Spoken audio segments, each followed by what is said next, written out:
Welcome to the Broken Pencil Booking Company Pro Wrestling Podcast infused with hip hop. I am Wood. Made daily with organic, farm to table, localized, neuralized, sterilized, Scotch guarded for 2020 repellent, available online, not available on Sundays, Broken Pencil Logic. You stay classy, internet. I'm Suave Burgundy. What morning team? Booyaka shot, boy. Did you hear anything special there, Suave? I got to be honest, I wasn't paying attention. I was doing other I know you weren't. You would have been paying attention had you heard it, but you didn't hear it. I would have been paying attention had I heard it, but since I didn't hear it, so you weren't paying attention to it. Okay, all right, that checks out. It's not being shipped by anybody anymore. Oh, well, good. Well, all right. Well, all right. Circle gets the square Because for a nominal fee. Whoa! Gimmick infringement. Wait a minute. No. Let me get on the phone with Clarence Mason, and it's finna be some ceases and some desists. No, that's game. We can't do that to game. Who that is? For a nominal fee. Oh, my God. Yeah. Okay, yeah. We didn't tell people about when that happened. Hey, shout out to MVP. Yeah. Who is absolutely game. We caught that on the episode of Dynamite. That was the week before Thanksgiving episode of Dynamite where Shelton Benjamin was taking on crackball Mike Bailey. Yeah, I just gotta stop listening to episodes right before you go on that air with me. we were I don't know what we were talking about. I think we were actually getting ready to record or something. We were, and I just said, "Ooh."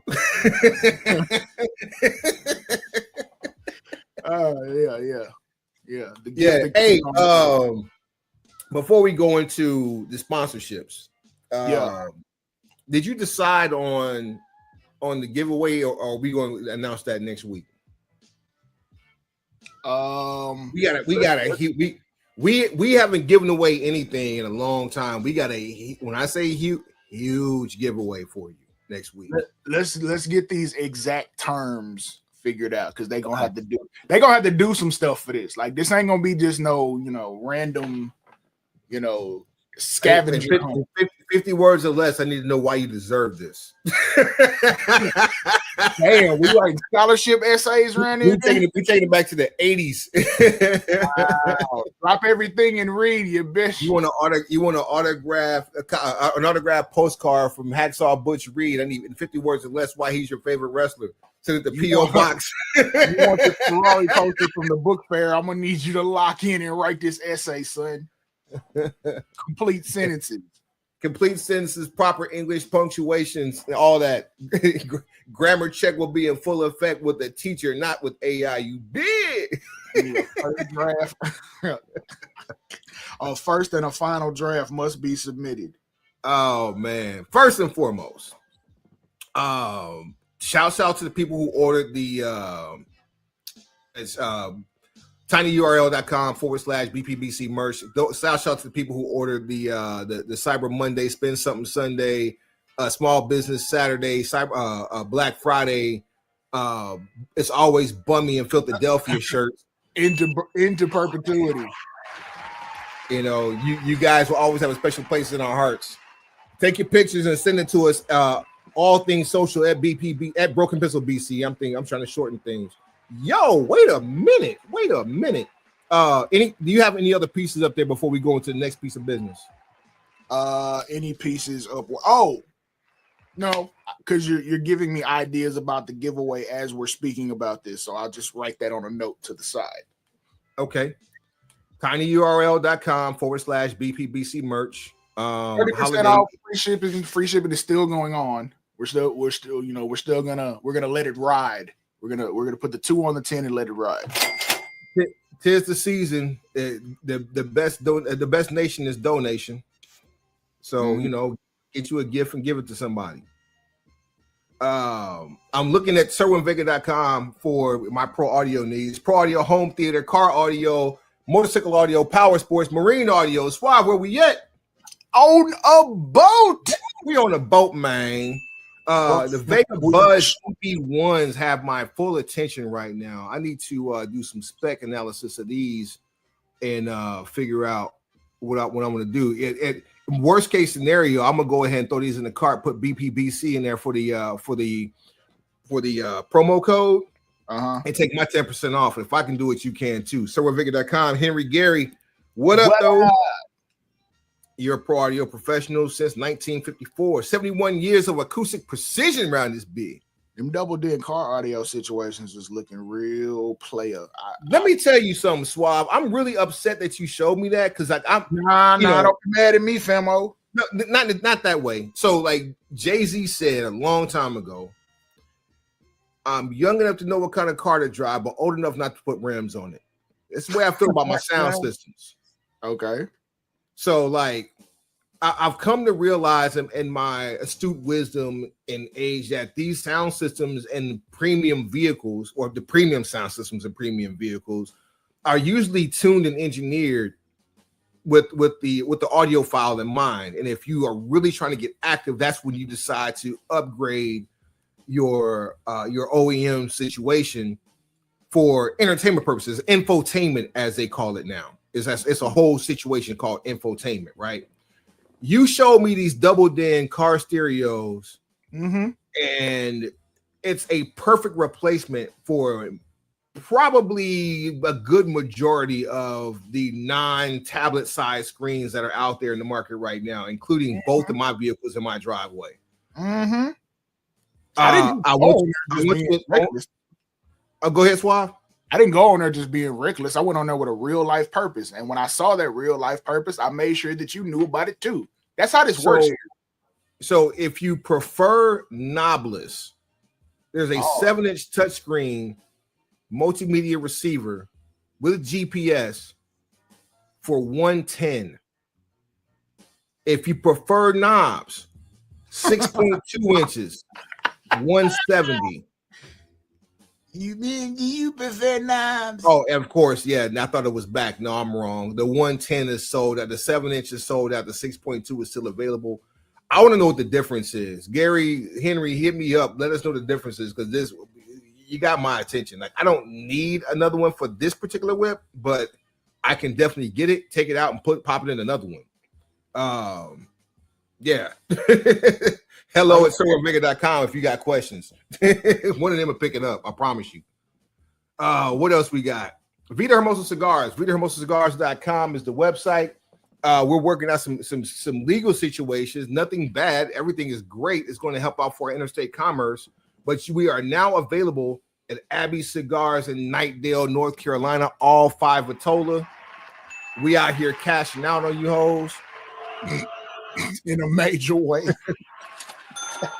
Yeah. Shouts out to Mr. T. Shouts out to Ian, Mr. T, Jordan, Miles, and Seth. If you're out there in Knightdale, in the eastern Wake County portion of the Triangle, go check out Abbey Cigar Lounge in Knightdale, North Carolina. Vida Hermosa Cigars out there. We doing big things. It's a beautiful life. Now, all that out the way, we have. Man, we got some news, bro. First and foremost, let me get my accent. The ruler is back. No Slick Rick. Obafemi, your new NXT champion. The ruler is back. Yeah, we gonna start off with Let me go ahead and load this clip. Go ahead, come on. I gotta pull it. We were gonna do a you know who ain't gonna win. This card is going to be so different. I don't think we need to, but we're going to talk about it. Okay. Either or. I mean, I don't even know if it's even like set in stone what this card is going to be yet. But we do know 2 matches that are going to happen. The last time is now tournament is now officially over. The tournament winner, Walter in our house, will take on John Cena in John Cena's last match. So we took an additional 3 weeks to deliver a steaming stack of mid to get to the same place we already knew we were going a month ago. We a month ago, before the tournament was even a thing, we knew this was going to happen. That's my point. The tournament wasn't a thing a month ago. We talked about this before that. It's like these jackasses knew that the internet saw what was coming, said, "Nah, we don't know if we want that," and said, "Oh, hold up, we'll give you a glimmer of hope, or we'll heat this thing up," and gave you the same bag of mid with a different, with different type of cellophane. It's the same mid. Like, this is the answer to the question: is the mid still selling? Apparently so. If it's drought season, that's all you have to give, people will still buy. They're gonna hate it. But this wasn't all you had to give. This is all you put effort into giving. You had your answer already. So when people didn't like your answer or didn't react positively to your answer, you said, "Okay, let me just buy another dress and put it on the same chick."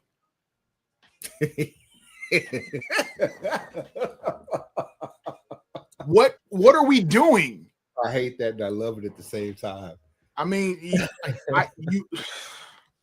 you're not trying. You're not trying at this point. So without Monday Night Raw being announced yet, or even being completed yet at this point, today's date is Monday, December the 8th, year of our Lord. Year of our Lord. I said year of our Lord. Year of our Lord. 2020. Man, it's almost the last time we got to come up with a new one. 2025. I got 5 on it. He's trying to learn how to sing the last 3 weeks of the year. Got it good. Look, man, I carry a note from here to right over there, and that's it. John Cena versus Walter. Cody Rhodes is taking on Obafemi. Anything less than a dog walk is an insult to my intelligence. And Bailey's taking on Sol Ruka. John Cena has wanted to do an NXT showcase so he can see what's coming up next in the wake of him leaving.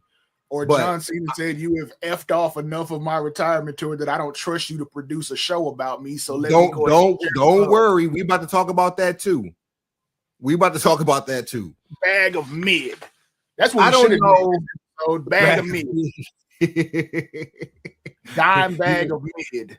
You can work on that while we talk about this.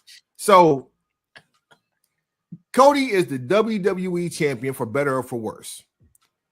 And of course, you always want to have your naysayers. You always gonna have your LA Nakers. I don't understand why you would put Obafemi back as the NXT champion when there's a built-in story with Ricky Saints with Cody Rhodes. And not to say that Oba does not deserve it, because Oba went away to find himself as a killer, to come back to destroy Ricky Saints. But like Suave said, anything short of a dog walking of Cody Rhodes is egregious. It just the last thing you need to do with a champion like Obafemi is make him unbelievable. I 100% feel like there's going to be like something involving Drew in this that kind of protects the finish, but here's my question: would you have done this with 2002 Brock Lesnar? When Brock Lesnar debuted, what did he do? He smashed both the Hardy Boys. I think I lost you, Swab. No, I lost you for a split second. Oh, you back locked? Because I still see you frozen.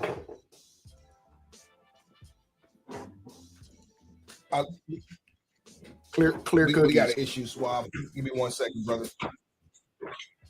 Now, hold on. It's my fault. Yeah, totally my fault. Let me fix that right now. Hold on.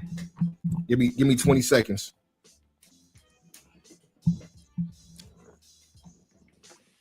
All right, we should be ready.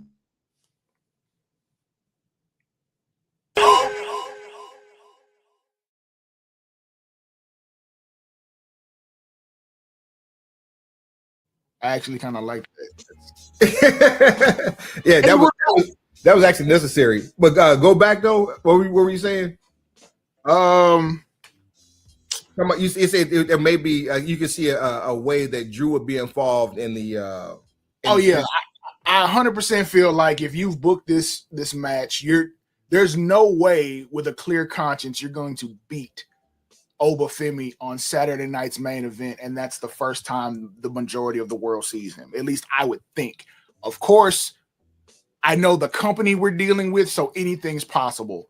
But would you? And I look at the booking of Oba from this perspective. What would you have done for 2002 Brock Lesnar? And I asked the question, what did Brock Lesnar do when he debuted? The answer to that question was bring the pain. He Hulk smashed the Hardy Boys, being one of the most popular tag teams and most decorated tag teams of that particular time period. And it was a point where neither one of them are physically imposing, but as a team, they're so accomplished, it makes a big deal. He was able to showcase some of his power and strength situations. Of course, they were still giving unprotected ass chair shots to the dome piece, so he got to sell a couple of those. And, impact made. I feel like Oba is very much in that same category. So anything other than a dominant debut and performance is a waste of what we could potentially be doing, because the goal of all of this, I thought, was to make money. You make money by building new stars. You build new stars by booking them in a convincing and realistic light. Realistic is if you stood Cody Rhodes, for as much as I like Cody as a person, if you stood Cody Rhodes up next to Obafemi and asked who would win this fight, if it all broke down to fisticuffs and old school eye gouges, who's going home with the victory? And you know what? There could leave something to the imagination if Cody at any point in his professional career channeled his amateur career. He has not. There's a lot. Look, we cannot fix what they have done wrong with Cody Rhodes. We don't have that much show left. He doesn't have that much career left. You can't go back and start your career from zero at 40. One day, what we should do is actually take Cody Rhodes' WWE run and rebook it. Which one? This one, the most recent one. The American Nightmare, not before that, not dashing, not Stardust, not the guy with the mask, not the third member of Team Nepo. None of that. None of that. Not Team Nepo, baby. Team Nepo, baby. Hey, Team Nepo, baby. Not that. Like American Nightmare, Cody. We should actually figure out a way to save what they've done, because they took whatever cool that was in his system and drained it. Homogenized it. Oh my God. Hand sanitizer everywhere. Put it in a bottle with no dyes or chemicals that were harmful to any animals or humans. Like the Doritos, they took the color off. Ain't no more dust, Ben. He's gonna eat this flavor. No more dust. No more dust. Get this flavor. That's terrible. This is awful that we're making these kinds of jokes, but it's absolutely 100%. This is our reality. This is where we are. Pluribus. If you're watching it, you understand what I'm saying. But this is Cody's been handled horribly. But what we do know about Cody, which leaves a glimmer of hope, is that Cody is about doing good business. And we saw him do good business several times in AEW in terms of not being so egotistical that he can't put somebody over in dominant fashion. Bro, the biggest thing that he did for AEW was the one thing that people resented him for the most, which was removing himself from ever holding the AEW World Heavyweight Championship. In retrospect, I think the entire brain trust that was in charge at that time approached the game the wrong way. I think they all should have been more selfish to start off with, because they were the reason that a lot of people were watching that product. Lead off with put your best talent on the field. If you Swab, can you imagine the years worth of train wreck we could have got if Kenny, Jericho, Cody, the Bucks, eventually Tony, Forget Super Mox. I won't even put Mox in there yet. Because Mox would end up with what I'm about to say, Mox would end up being the Stone Cold character in this whole scenario. Uh-oh. Can you imagine everybody that I just named off, not named Mox, within 2 months of AEW launching on TBS and TNT, going at each other's throats over things like booking and signings? I mean, hey, people like not because AEW Dynamite for the first few months, maybe even the first year, was can't miss. Like it was appointment television. If you add, we were doing it to spite the other company too. So yeah, absolutely. If you add the element that your top stars who are also executive vice presidents and officers within the same company, and that's coming out on television from day one, which they didn't do that. But even Brandy, add Brandy in there too. From day one, y'all acting a total complete donkey with one another. It is not the same combination of donkey every week. You could mix this up for 5 or 6 weeks at a time.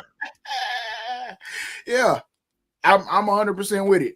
The tag team tournament that started off, they should have never lost. Like, just what are we doing? No. They should have lost and put themselves right back in it. Okay, cool. However you want to get there, the end result is the end result. By them being unselfish, I think they pigeonholed. It just didn't work. It didn't work for me, dog. It's a no for me, dog. So, but yeah, they're on pace to fuck up Obafemi in record time here. I mean, it's cool that he's gonna get the in-ring opportunity with Cody for whatever that means, but the best thing for the character, the best thing for that individual entity is to Hulk smash somebody and keep walking. And just like, okay, the same way. Who did Walter come back and dog walk this time? Yeah, Javon Evans. He didn't dog walk Javon Evans. He actually gave Javon Evans a shot. Well, I haven't seen anybody get dog walked yet then, because all of his matches since he's been back have been tournament matches. Yeah, this needs to be a full-blown trucking. There needs to be a horn attached to it and everything. And see, okay, we all over the place. Because even with this with the Walter shit, if you're building this the way I think you are, he only has one thing in common with like 4 other people. And the idea of what the internet is taking this and run off with, and because of the promo that Walter cut after he won, his entire approach to this is to make Cena quit. The guy who says never give up in his last match is going to tap. What are we doing? And why are we doing it? Old school wrestling logic says you go out on your back. That's cool. Take 3 seconds tan. I'm cool. You leave your boots in the ring. Or your sneakers or your wristbands, whatever the case may be. Just not your jorts. Did Taker lose go out on his back? Depends on what you consider going out. If we're talking about live match in front of, he lost to Roman, he beat Cena 35, he was absent, and then he beat AJ at 36, which was, and that was a cinematic presentation. So he hasn't really had a true retirement match. But didn't he leave his boots in the ring at one point? He left his coat, hat, and gloves. Yes, but not his boots. Yeah, he kept on his snowshoes. Which is probably why, for some strange reason, we're back to seeing the American Badass. according to him, he has no desire to do anything of an in-ring capacity, and I completely, I understand and agree. Like, hey, if we haven't done it, we didn't get the one thing we really, really wanted out of all of this. Yeah, so let's not continue to cheat death. Yeah, because one of them already had for no fault of his own. Bing bong. So if we're not gonna get what we want, I don't even want to entertain it. They don't entertain it. Yeah, just keep it moving. So yeah. So, but what? Back to where we started, which was Obafemi. I have high hopes, but my high hopes have nothing to do with this match. So, put down the gummies. Hope for the best. Hope for the best. Hopefully somebody has a voice of reason and says Oba needs to look strong here. But I do feel like there's a trapdoor involved with this, and his name is, the total lackage. God damn it. Peek behind the curtain into the good text. The total lackage, Lex Druger. Drew Luger is what opportunity to trapdoor this situation. On a scale of 1 to 10 right now, how loaded are you? 0. Oh boy. This is what we get sober? Yeah. Oh man. Oh, you're in for a treat, pistol pushers. I'm quite the wordsmith. A word of magician, word to Sean Price. Yeah. Hey. But, yeah, they're still beefing inexplicably. Like it's the beef that never ends, and he'll probably be the reason this ends in a no contest or there's a DQ or whatever. But I feel like Oba deserves better. Absolutely, he does. The same way I think the NXT universe deserves better than to have Oba come out after Javon Evans wins the Iron Survivor Challenge match to be attacked and laid out by Tony D'Angelo. You see what I'm talking about? You see?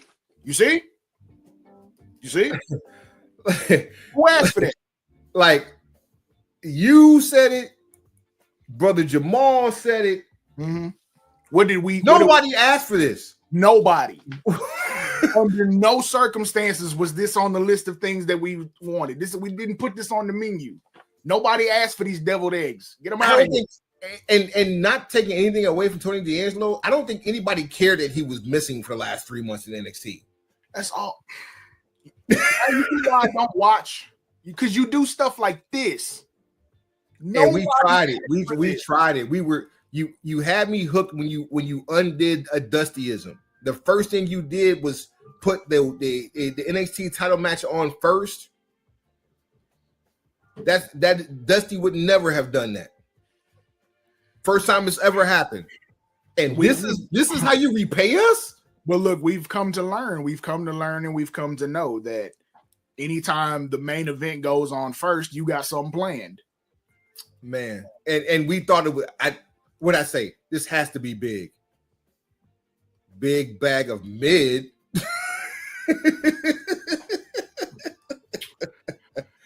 Yo, all right. There was a story that came out. I want to get your calculators out, pencil pushers. Hold on, open up my app. There was a story that came out that John Cena said that he wanted to do a full retirement tour. Right. Consisting of 220 dates. 220. And WWE balked and said, nah, all we need you for is 36. Mafia. Now, that's a difference of 184 days. Let's back up. Hold on. So 184 is your number. Cool. All right. Well, I'm with that. Let's talk about this. Okay. I'm sick again.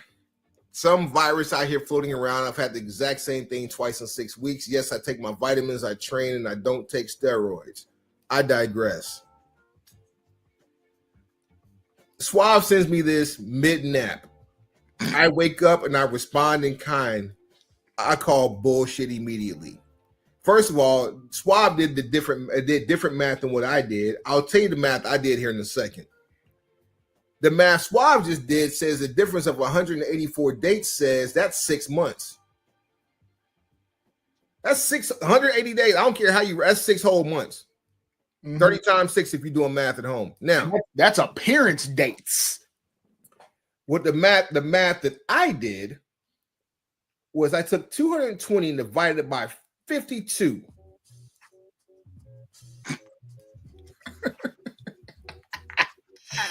So it's over. I'm sorry. Let me back that up. 220 days. So it's 52 weeks out of a year, right?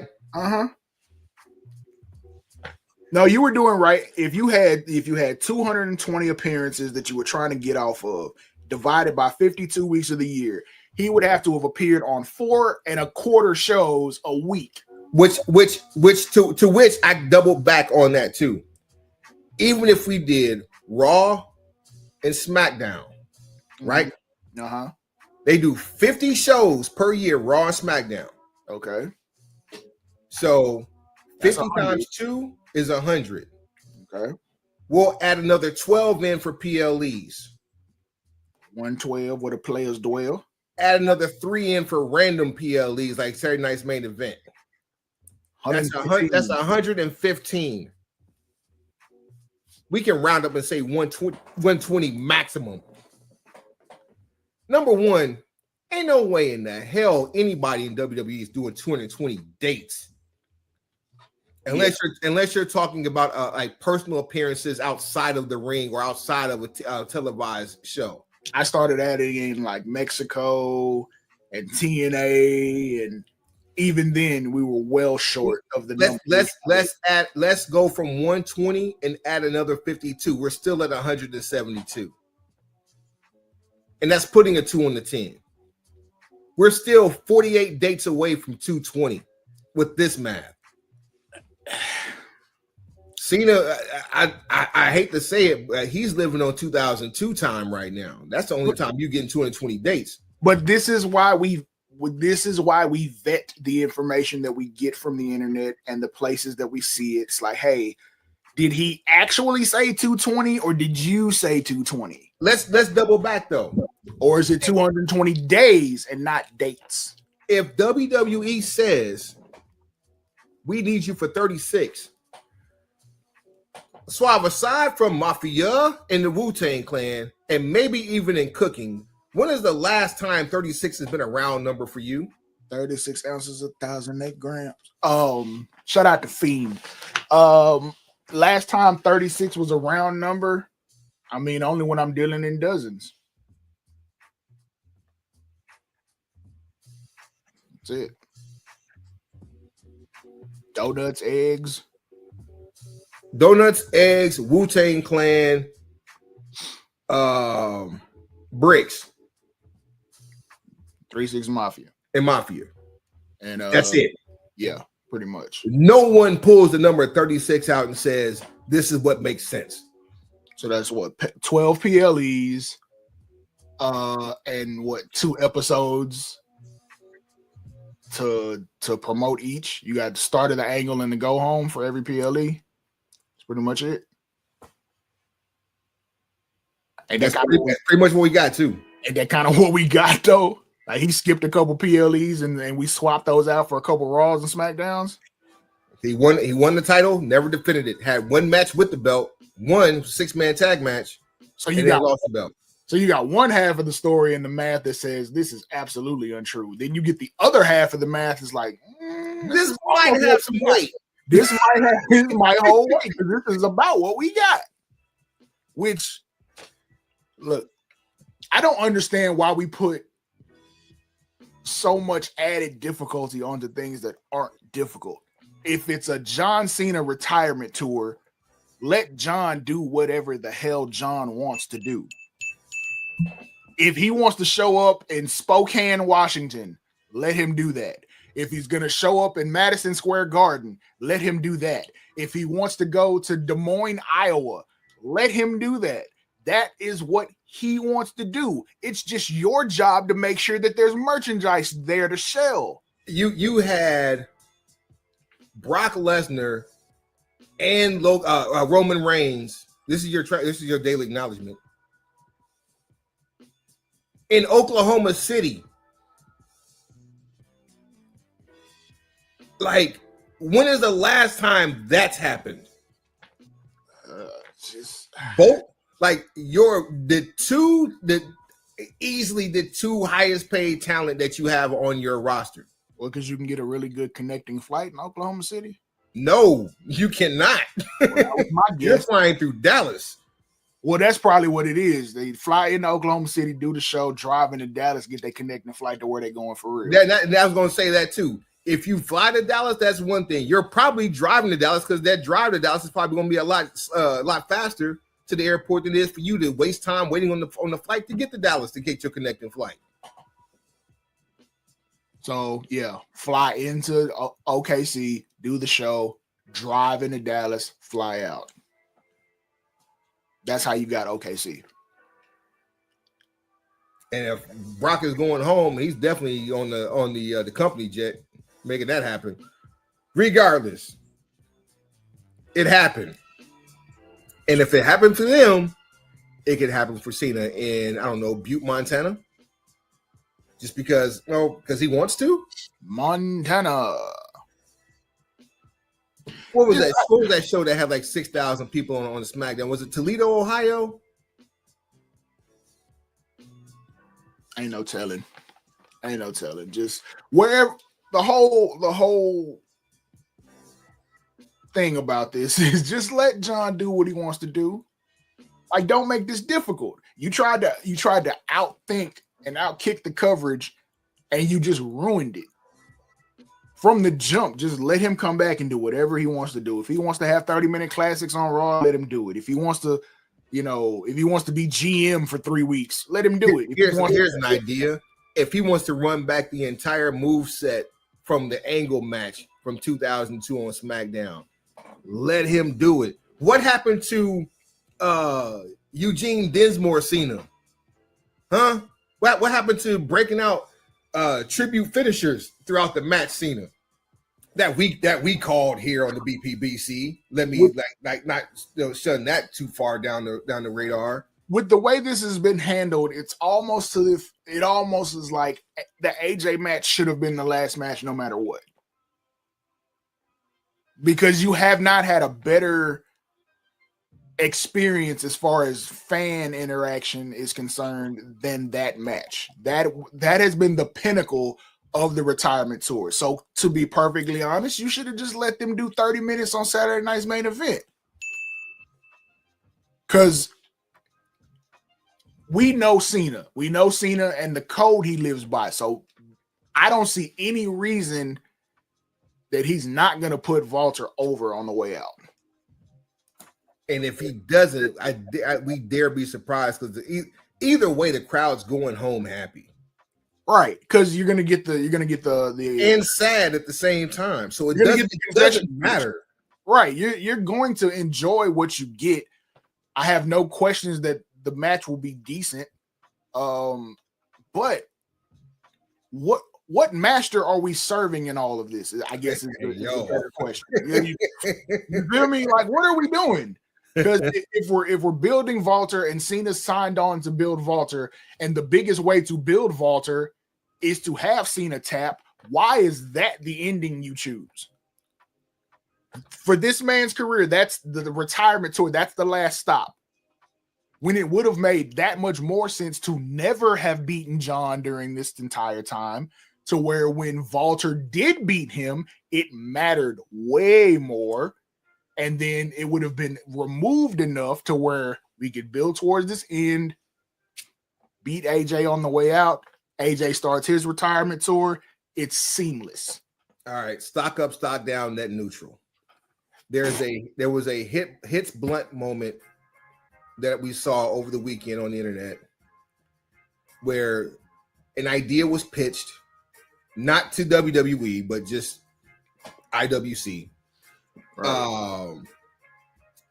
That as Cena is in the middle of getting up from his 3-second tan and is taking his last bows, the final boss comes out to remind Cena that his soul belongs to him and that he's not done wrestling.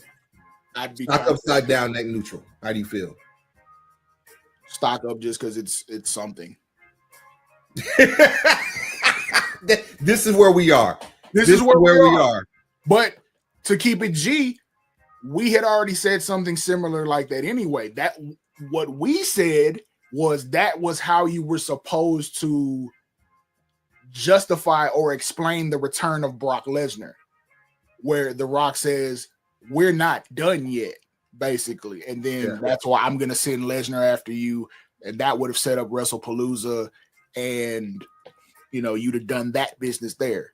But just either way, I'm going to be tuned in to Saturday Night's Main Event because not only is that the last match for Cena, that may be the last thing we see from WWE on the CAC, as they have stripped everything off the CAC. Wait, they stripped more? They have last run dates listed on anything remaining on WWE's Peacock channel.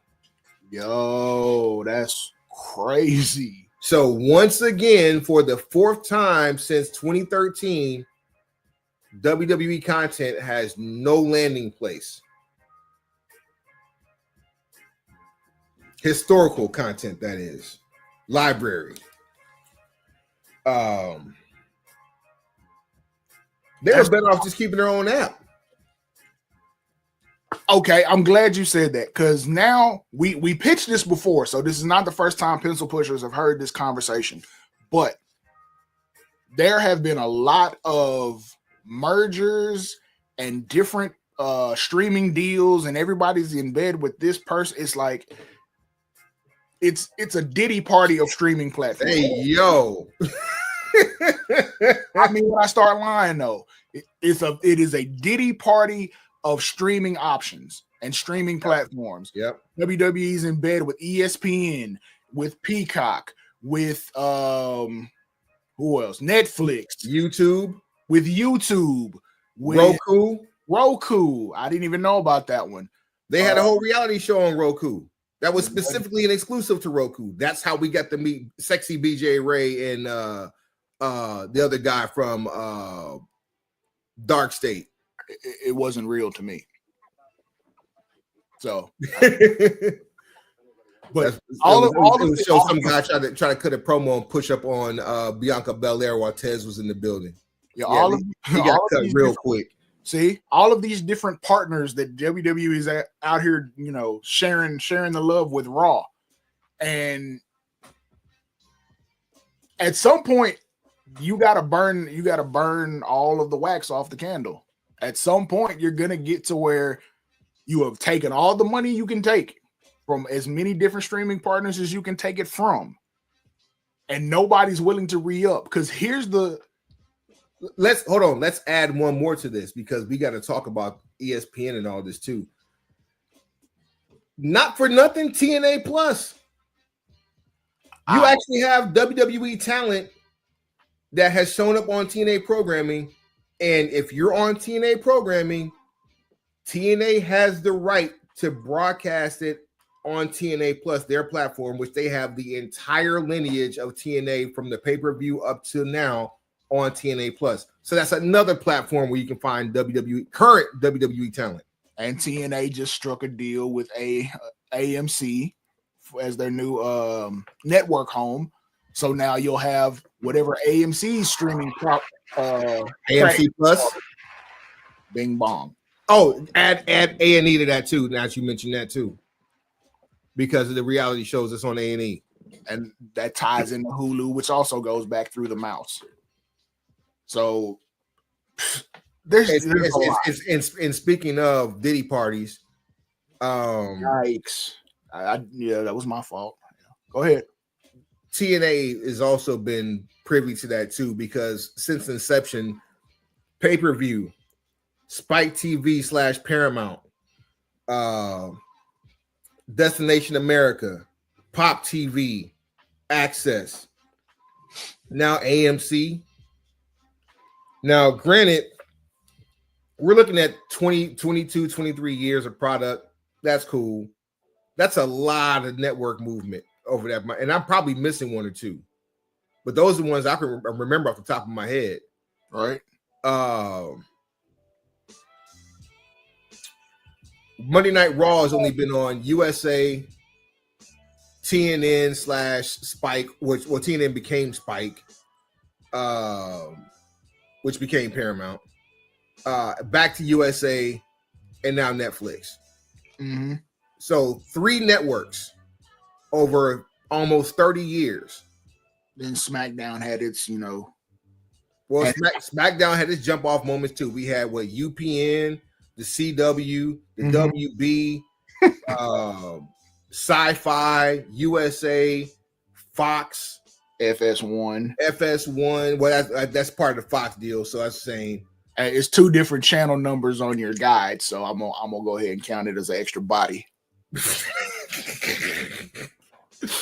They were also on Universal for the Spanish speaking contingent in North America. Universal, Budweiser, the king of beers. You sent me a text the other day with that, and I actually heard it in that voice. I knew exactly what you were talking about. Absolutely, yeah. You gotta be one of those to know. Budweiser, the king of beers. That's how I know you've never watched Tejano boxing on a Friday night. Or AAA at 2:00 in the morning. Man. Followed by CMLL. Yeah. That's how we know you wasn't outside. You wasn't outside. you rat bastard. Holy shit. Oh, boy. Leave it to us. This is all over the place. But with all of these different streaming partners and these different in-bed situations, and none of these streaming partners seem to be happy with the return on investment. They're paying at a magnificent clip for the content that's being streamed on the platform, yet the content that's being streamed is not bringing in the revenue to offset the original expenditure. They say bad news travels fast. And in business, we should never know more in the public than what's going on in the boardroom, which for the most part, that's true. But we are hearing way too much in these streets that ESPN is unhappy with the trade-off for this WWE situation. Now, and we continuously hear it. Like the reason Fox didn't re-up is because they weren't happy with the return on investment. We heard even with Peacock, they weren't happy with the return on investment, even though they've been the most stable home. That Netflix really wasn't seeing a great return on investment. And now so far with ESPN, because you've alienated the fan base, content-wise and monetarily, ESPN is not receiving a return on investment. So at some point, you're gonna have to go back to your own house. Fam, think about this. You have now access for the #1 wrestling program in the world, Monday Night Raw, right? To have direct access to 85% of the world's population. And you're doing 2009 cable numbers? Make that make sense. You can't. Because on top of that, you said like these people aren't happy with their returns on investment. All right, so let's start with ESPN. ESPN so far has had 2 ventures that we've seen head on with WWE. We've seen WrestlePalooza, which shouts out to Andreas Hale. Jesus, man, you would talk about a lambasting, a tongue lashing, an indictment, if you will.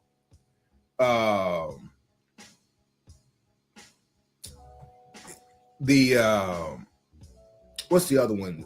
Oh, Survivor Series.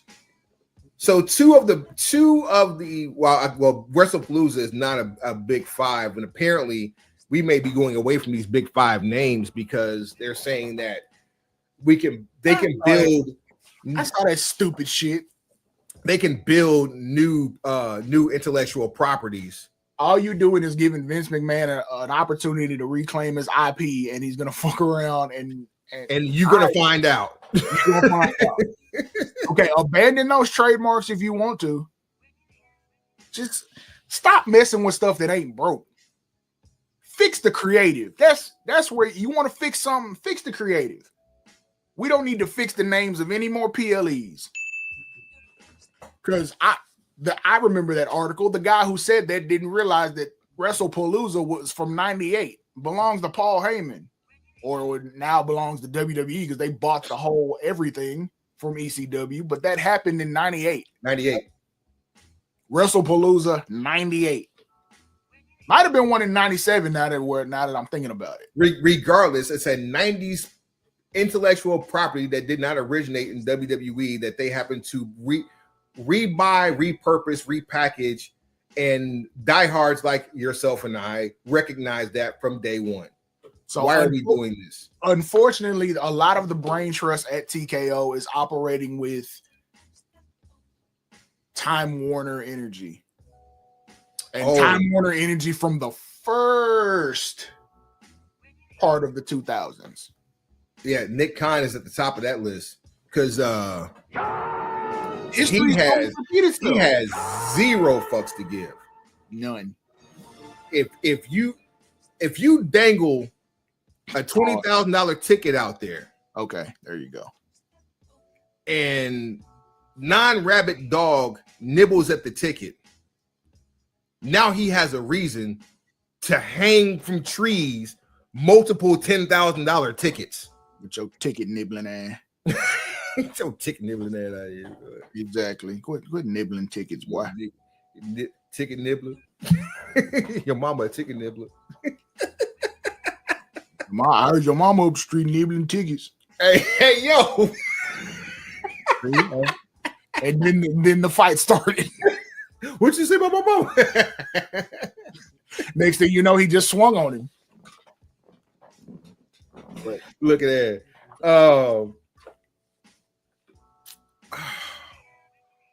I guess I won't say where do we go, but I mean, it's obviously where we're going. We're going to Saudi Arabia next month for Royal Rumble, and Saudi is, oh my God, that's going to change everything. Number one, we'll be watching the Royal Rumble on a Saturday afternoon.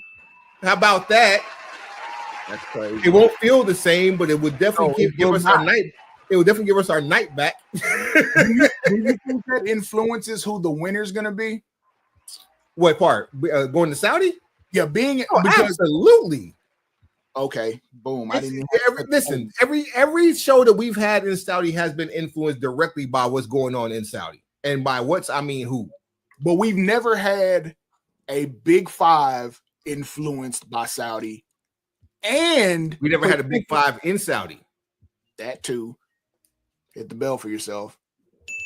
But even more so, we've never had Saudi influence directly the road to WrestleMania. And now we're going to see Saudi. Are you sure about that? We've never done a Big Five there. Not a Big Five, but we've had like a pit stop, like an exit on the road. And you know that usually does not have. Most of the Saudi shows have been nostalgia pops, for one. Number two, if you were getting stuff in Saudi that had anything to do with WrestleMania, you were getting follow-up following WrestleMania, or you'll get a match to knock somebody out of contention before WrestleMania that never had any type of situation to do with it. Here's what I'm saying. So that perfect case in point, when you say that makes more sense, because I'm thinking that what the one that comes to mind is when Cody beat Brock. And for me, that's more like you paid the big names to be here. So, know. But what I'm saying, if that was on the road, then your point holds true. That knocks Brock out of contention from even holding weight at WrestleMania. There's nothing for him to do. True. But I'm also saying from the perspective of, how Saudi will basically, we're going to pay for the ingredients and we're going to tell you what we want the end result to taste like. With that situation with Cody and flour, baking powder, chocolate chips, and egg. We don't want cake. We want cookie. Go. That part. So if you're just saying, okay, we're gonna give you Cody versus Brock, but they're not putting any money on who's supposed to be the winner. They don't care. They just want the names. In Saudi, if you're saying yes, the winner of the Rumble is going to be influenced by who, by Saudi in some way, shape, or form, that tells me they're going to have influence on the road to WrestleMania by one way or the other. Now, think about 1 year later, WrestleMania itself will be in Saudi. Saudi is going to influence the next 2 WrestleManias without even trying. And you got 2 full nights in Saudi, which could possibly turn into 2 full days in America. Say, man, all I'm saying is the next 2 years are going to be very interesting for a myriad of reasons. Because Saudi has the book now. Literally, they are the pencil. Oof. That's a big pill to swallow, bro. Oof. We'll let y'all digest that. We'll come back to it, talk about what it could mean on another episode. But just think about that. Saudi is calling plays for the next 2 seasons. Let's do some quick hits real quick. WarGames review. We ain't talking about WarGames yet. What you think about this year's WarGames? It was cool. I mean, it was all right. I think it was let's just say this. If ESPN is the worldwide leader with the worldwide leader, this is what y'all, if this is the product that y'all giving us, y'all can't have 2 bad straws in a row. The women's Rumble match made sense, even though it was just thrown together. I mean, the women's WarGames match. Yeah, thank you. The women's WarGames match made sense, even though it was just thrown together. It made sense until we saw Io climb the damn cage, and AJ had to get airlifted up to give her the trash can to complete the lid that she had brought out to the ring to start the match off with, just for a dive off the top. Like, it was forced. The women's WarGames match would have been just as good as a women's traditional elimination match. Period. We did not need the cage. It was completely unnecessary. Oh, Nicole, you could have told the same level of drama with the men's WarGames match if it was a traditional elimination tag match. But I understand why you don't want to beat everybody that's involved. But yes, I get it. One of the biggest misses in the men's WarGames match was the fact that Bronson Reed tsunami'd everybody in that match on the other side, on the Roman Reigns side. Yes, I'm saying that because he's the only one that didn't call himself the captain on that side. So there. He tsunami'd everybody on that side after breaking both his ankles, diving off the top of the cage at last year's WarGames.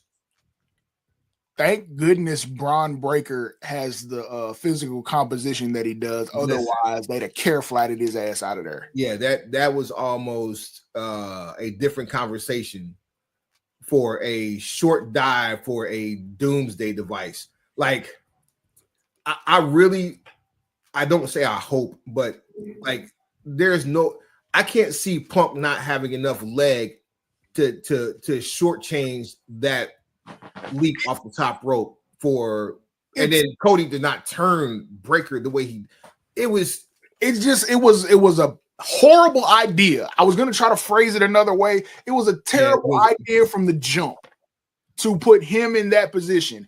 Even if you thought it might look cool, just do the electric chair drop, be done with it.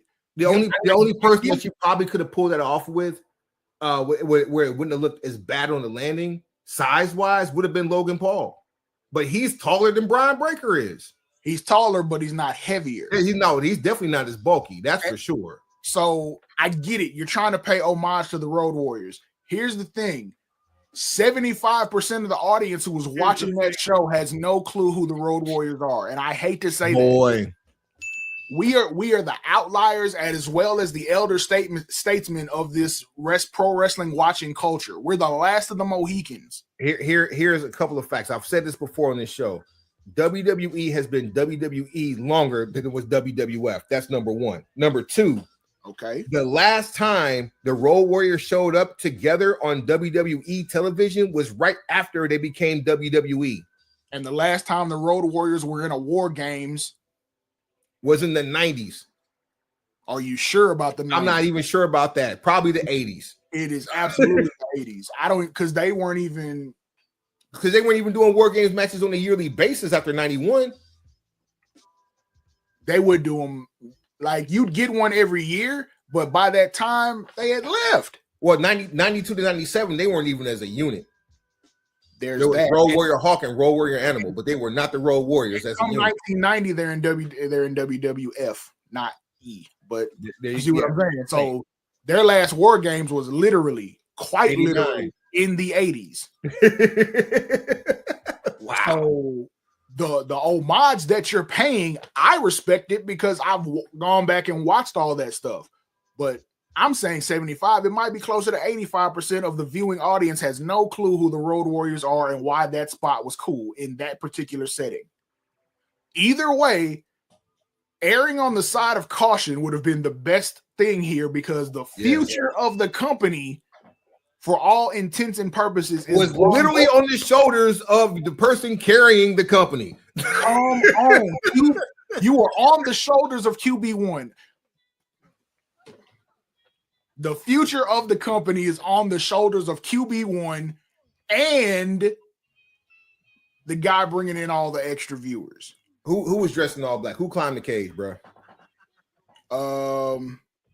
I'm gonna stick with the internet choice and say Austin Theory. I just think by body composition it was Tez. Now, will we ever know if the person behind the mask and the outfit is going to be behind the actual reveal? Will we ever know that? Is that something that's going to go down in the kayfabe history? Because it's very possible we will never know who that person is. So, and it's also more possible that the person behind the reveal is not the same person who climbed the cage that night. So, 1994 just called, and Dark Scorpion. So that would be 1990, the Black Scorpion. No, they rehashed Black Scorpion again in 94, and it was Arn Anderson for the majority of the time who was getting Hogan up out of there. And then when the reveal came, it was Brutus the Barber Beefcake, aka Brother Brutai, aka the Booty Man, aka Zodiac. The Booty Man, the Zodiac, the Butcher, all of these different people. That's who ended up being the reveal at the end of Halloween Havoc 94. I think Austin Theory makes the most sense just because that's a talent who you know has upside, who needs something to do. And plenty of years ahead of him. Plenty of years ahead of him. He's young. And then to think he was the guy who did that in real time, he's young enough, athletic enough to have been the person who did that. Almost anybody else, I don't know who else you could put in that situation that wouldn't be a letdown. Only because you put Tez in that situation, it's not going to take very long for him to start outshining the idea of the group. And then you got to clean up Dawkins after that. No, not after that. During that, you got to clean up. You got to figure out what to do with him. Give him more longevity. So yeah, I don't know what to tell you. I'm gonna stick with Austin Theory. I did see someone on the internet that said Ricky Saints could be a good pick. I don't understand the reasoning. I don't like that at all. We heard some people say Jericho. You're insulting my intelligence by saying Ricky Saints because that person that climbed that cage was well over 200 pounds. Ricky Saints is right at 200 pounds. And there was also a height differential there, height disparity. There's also a level of athleticism that was displayed that is not, it's not common.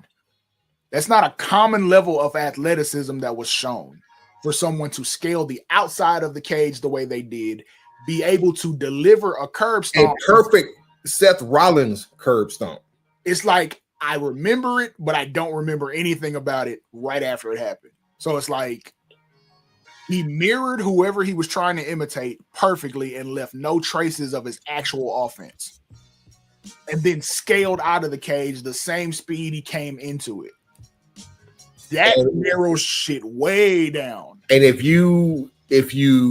that's why I think Tez, because Tez has the skill set of a cat. Like, he has the quickness of a cat.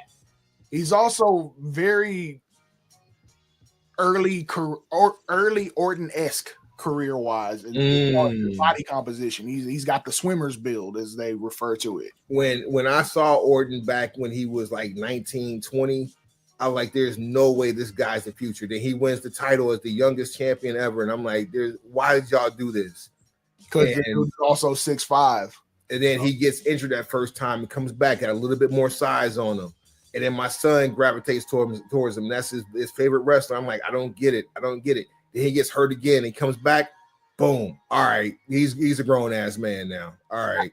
I just look at it from the perspective of, one, I don't trust them to handle Tez properly if he was put into that situation. It's like, not mad at it. Heyman absolutely would know what to do. I just don't trust that he would have the best presentation as a part of that situation. I just don't. And that's more. It has more to do with the current creative direction versus what I think he's actually capable of as a performer. But I mean, if we're gonna put him on the list, he's on the list. Do you have to keep putting everybody that you want to elevate in with Heyman? Oh, where did you go?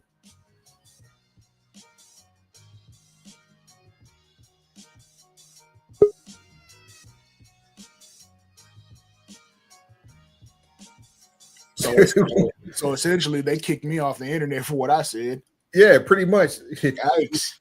So do you have to elevate? Do you put everybody that you need to elevate with Heyman? Like, is that going to be the move going forward? Because like, there's only so much room that Heyman has to deal with. I don't think you can I don't think you should do anything past 4. I think 4 is a good round number for a faction. It makes it to where you can mix things up just enough. You can make a tag team or two out of this. Brock doesn't count as an official member. He's kind of like who you call in as a henchman, or he's a the enforcer, kind of, sort of, a hired gun, hired assailant, hitman, so to speak. But as far as talent who's going to be on television every week, 4 is good, especially with Heyman being able to do the talking. Put it like this. I have more faith in Tez to make it by himself than I do for Austin Theory to make it by himself. And that's because of what Austin Theory has kind of already been through. He had the push that was going on with Old Man River. And then you had all of that disassembled. Then you put him with Grayson Waller. Then you made him a complete idiot. And then you kind of ran him into the ground and then took him off television. If anybody needs the career rehab, it's Theory over Tez, because Tez hasn't gotten that opportunity yet. You haven't had an opportunity to ruin him yet. This is a fact. So if I'm picking based on that criteria, then yeah, I'm gonna say Theory in the Vision over Tez. Carmelo Hayes would work for me. And then Carmelo and Braun have a history. Yep. But again, it's Theory till I hear something different. And this also has a lot to do with the guy that we don't really fool with, but he's been pushing this narrative. And until we see something that says the exact opposite, he's going to keep pushing it, saying that Theory is a part of this group.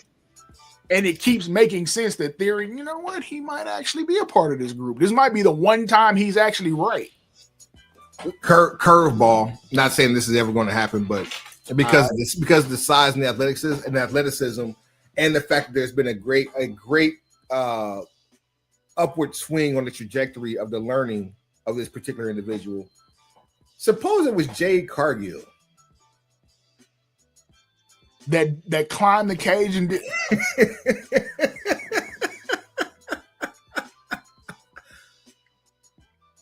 I don't know what I haven't no clue how I would handle that.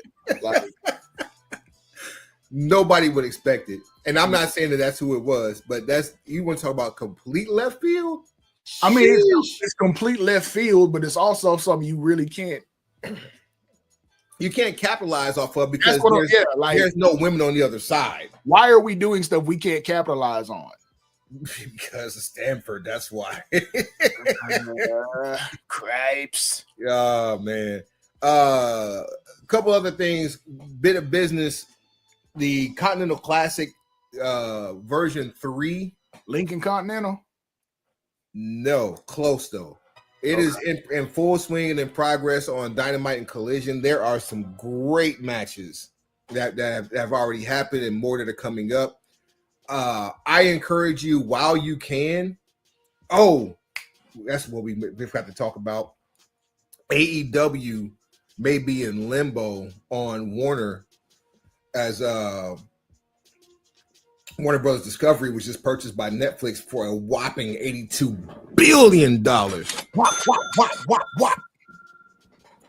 And why is that so damning for AEW? Well, I'll tell you, pencil pushers, it's because WWE is actually already on Netflix. So it's like, we go here first. You don't. You don't even go here. All the more reason for WWE to go and get their own damn app, because they have the infrastructure to do so, where AEW never did. Not to say they don't have the capital to do so, but as So Suave eloquently told me the other day, they've been operating at a loss. And they're being basically bankrolled by the network deals that they have with Warner Brothers Discovery through TNT and TBS. And then, of course, their pay-per-view streams that are coming through traditional pay-per-view outlets, Triller, Fight TV, now HBO Max as well. They did a couple of one-offs with Amazon Prime. And truth be told, I think that would be a better suited situation for them moving forward if a conflict of interest were to come through.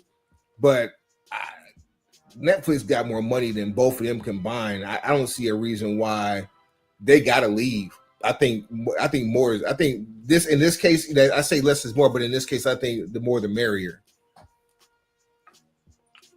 I could get with that line of thinking, other than the fact that we know how Stanford operates. Right. Extremely petty. Any situation they go into, they typically put language into the agreement that says you can't deal with anyone who does the same thing we do during this deal, and then they'll put a buffer on the beginning and the end. So say as evidenced by TKO's new extended non-competes. You see what I'm saying? So there's going to be something to predate. So let's say if they were going to launch on platform X in 2026 and the deal was agreed upon sometime in 2025, they would probably put somewhere in the range of 180 to plus dates, but between, the airing of the last similar genre item, saying, okay, if we're going to start day 1 of 2026, 6 months prior, no wrestling. Nothing that even remotely mirrors professional wrestling. 6 months before, and then another 6 months after we're gone. Basically protecting their market share. I don't see why they wouldn't have kind of put that clause in with Netflix, especially when they were in the position of being able to influence such a big payout. So it very well could say, hey, look, I realize you just bought this, this bundle of channels and all of this content, but we have an agreement that says no other professional wrestling on this platform during our time of operation. So at which point AEW basically says, that's a breach of contract or whatever the case may be.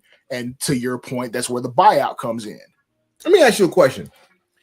Is there any talent in AEW since its inception in 2019 that has been deemed unmentionable for nefarious reasons? Like anybody's been excommunicado by AEW and the pro wrestling body at large? They had a whole gang of them from the Me Too situation. But they weren't contracted. I think they were like coming in, like they weren't all elite. Maybe one or two of them were, but I would have to check in and see. There were a lot of people like Skrull, maybe. I don't think Skrull was ever signed. I think wasn't Jimmy Jacobs, was he on a per diem? I think that's what I'm saying. Like those are the names I'm thinking of. They were like, you know, they weren't all elite, but they showed up.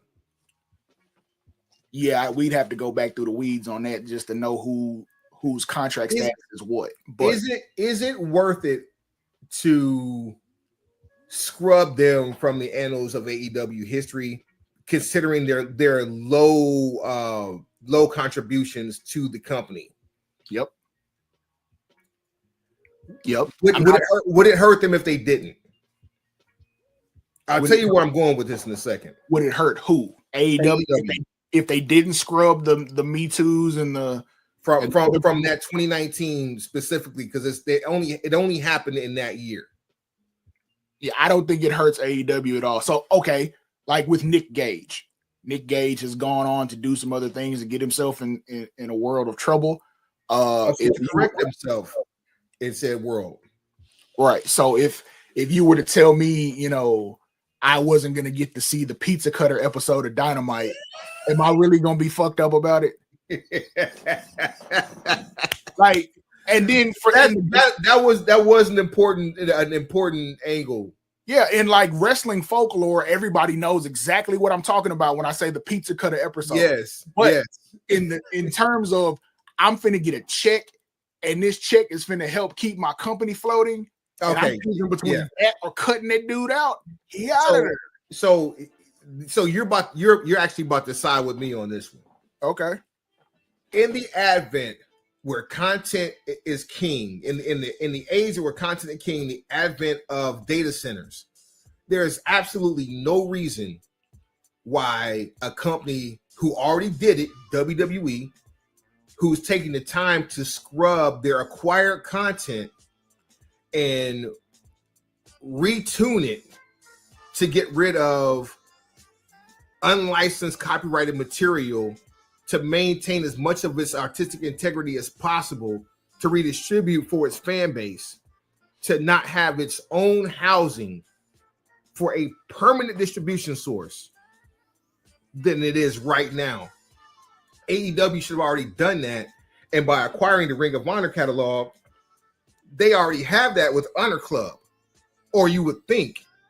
And if you have that with Honor Club, and you're already able to distribute this same content through HBO Max, so it's got to be housed something, like you got to have it centrally located somewhere. It's not hard to build an app. You already have access to bandwidth. I don't think it's an issue of bandwidth or know-how. I think it's definitely an issue with bandwidth. We found that out the hard way when WWE Network first launched. Not for Kanos, because I mean he's building off the back of whatever those mistakes were. What I'm saying currently, yes. Yeah, what I'm saying is the television distribution and the streaming platform distribution deals are so ludicrous money-wise at this point. There's no reason for them to go back there, even though we can see over the horizon. We see that, hey, because of the way this is all being consolidated, the well is about to run dry. So when they finally say, hey, we're not giving you this for this content anymore, we finna cut this price in half or cut it in a third, and you either got to take it or leave it. This is what I'm saying, Suave. The way that Peacock is doing WWE in this entire dichotomy, they're literally erasing everything that we know from WWE. Like, remember when WWE Network first started, they had their own like exclusive shows that people watched. Edge and Christian show, Totally Reeks of Awesomeness. Legends House, Mhm. all of these super dope shows. None of that shit ended up on Peacock. Because Stanford went into it saying the library, and they started making specific differences between what you get. You'll get new PLEs, you'll get new episodes, and you'll get the tape library of this, and this, while also leaving a completely different mountain of content untouched. But why not have a fail safe in the event? Like, for instance, I'm sure they know what's next. We as fans have no idea what's next. Oh, I'm not disagreeing with you at all. I think they should be ready to go back to a WWE network platform. Literally like this. Go live. Just press the button. Go live. And let's keep it G. Who's to say they aren't? Who's to say they don't already have that figured out? They listen to us enough. Then we got another subscription service that we got to around to get ready to pay for. I mean, you're gonna be able to cancel all the other ones because once we go back to WWE Network, that's it. Just bring back the $9.99. And then the same thing with AEW. If they ever got to a point where it's like, oh, look, we're not getting another TV deal, or the TV deal is not paying enough, so we kind of need to subsidize this. The idea of paying $20 a month for an AEW app, but you got all the pay-per-views free, that would be something we deal with. Bruh. We dropped it. I pay 30. Hey, chill. Don't give away what we can sell. Fine. Split the difference. 25. 15. Done. 17.50. Boom. All in. Literally. 20 for no commercials. $22.99, no commercials. Done. We're gonna get them anyway, but still. You're gonna get a commercial. There's no such thing as no commercial at all. You're gonna get some advertising. You're gonna get this real localized globalization. I believe is how it's local globalization. Vincent Kennedy McMahon coined it. So you tend to get these ads. I don't even know how you line this up.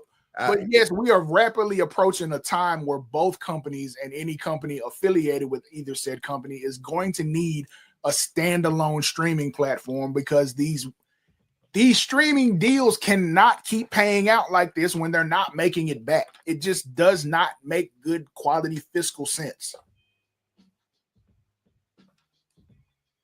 Just don't. Numbers for you.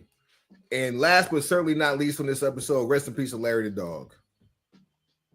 Man, Larry the X. That man had better merch than half your favorite talent. Larry the Arf Henning. Arf. Oh man. Yeah, so shouts out to AJ Lee and CM Punk. People, fur babies are real family members. Don't let anybody tell you any different. If you don't have you one, then don't say shit about it.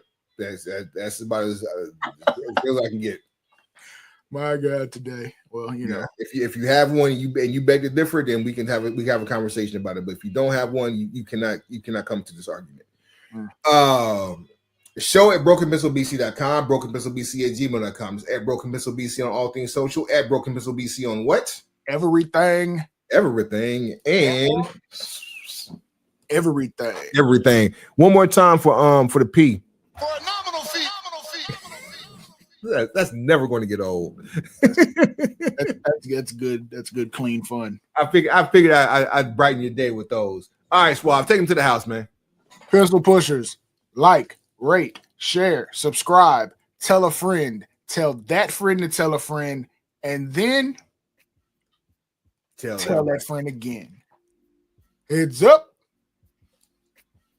Pencils down. Let's see if I can beat it before it. Whole lot of fucking gang shit. Bam. Whole lot of fucking gang shit.